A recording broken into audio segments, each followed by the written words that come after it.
So I was being big dummy by putting this like on the windowsill and leaving it out in the sun for a while. And unfortunately, what this resulted in is a warping of this record. I mean, look how disgusting this is. It's terrible. It's completely deformed. So here's my idea, right? Why not cook the Beatles? What could possibly go wrong? May I have your attention, crap, please? crap, May I have your crap. attention, please? Come on. There's been a fire Really? emergency reported Right in the now. building. So I decided to preheat it at 170 degrees Fahrenheit because that's the lowest that my oven will go. And I think it's doing pretty well so far.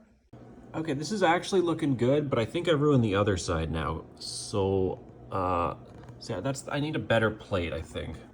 Okay, well this is actually seeming a lot flatter now, so let's take it out. Let's take a look at it. And yeah, it's a lot flatter over here, I think. Let's see how it plays soon. Here's the problem.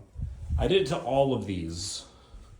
Yeah, I mean, there's a pretty big difference. I mean, so on the top here is K Dot, which I'll do K Dot now, right? Kendrick Lamar.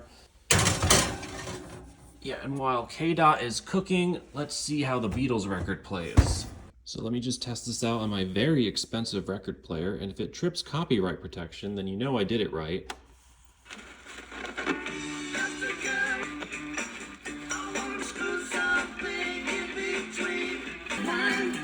Look at that needle bouncing. So beautiful.